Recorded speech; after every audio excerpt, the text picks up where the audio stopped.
Le dépistage néonatal pourrait comprendre 7 maladies supplémentaires en France. 5 maladies rares sont actuellement dépistées à la naissance.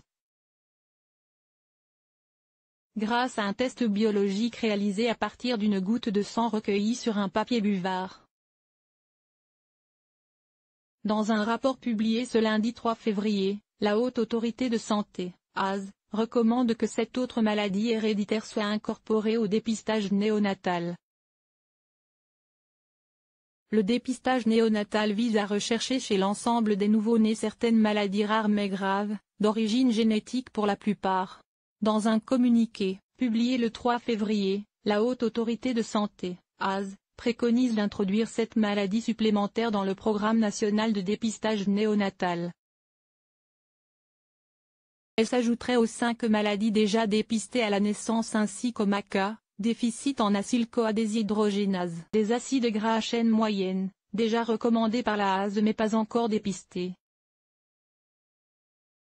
Qu'en est-il du dépistage néonatal en France actuellement? En France, le dépistage néonatal fait l'objet d'un programme national. Durant les jours qui suivent la naissance, les médecins effectuent des tests biologiques réalisés à partir d'une goutte de sang recueilli sur papier buvard. Cette technique, le test de Gaffry, nécessite de recueillir un échantillon de sang au talon des nouveau-nés. Actuellement, 5 maladies sont dépistées grâce à ce test, la phénylcétonurie, l'hypothyroïdie congénitale, la drépanocytose, l'hyperplasie congénitale des surrénales et la mucoviscidose. Le déficit en acyle-CoA-déshydrogénase des acides gras à chaîne moyenne, MACA, s'ajoutera à la liste en 2020, en application des recommandations 2011 de l'HAS. Les 7 maladies supplémentaires seraient dépistées grâce à la technique de la spectrométrie de masse en tandem. La spectrométrie de masse, une technologie innovante. 24 erreurs innées du métabolisme ont été décelées grâce à cette technologie. Grave et héréditaire, ces maladies peuvent engendrer un décès rapide si elles ne sont pas décelées et prises en charge rapidement.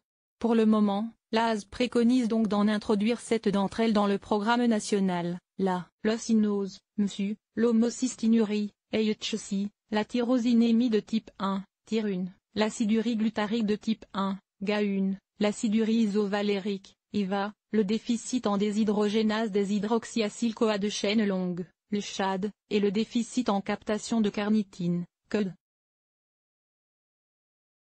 Les 17 autres pathologies ne sont pour l'instant pas retenues, mais certaines seront réévaluées d'ici 3 ans, notamment pour tenir compte des nouvelles avancées scientifiques.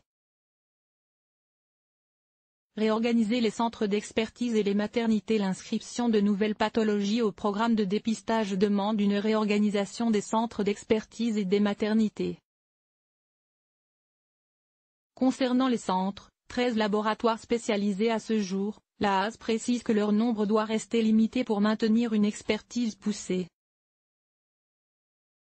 L'objectif serait donc d'assimiler l'augmentation du nombre d'analyses différentes pour chaque échantillon recueilli.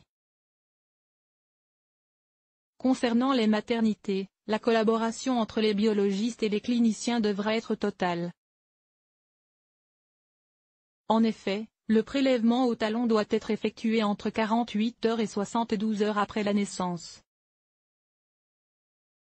Une fois ce prélèvement effectué, les buvards devront être transmis au laboratoire dans un délai de 24 heures, pour garantir la fiabilité des tests. Source: Haute Autorité de Santé.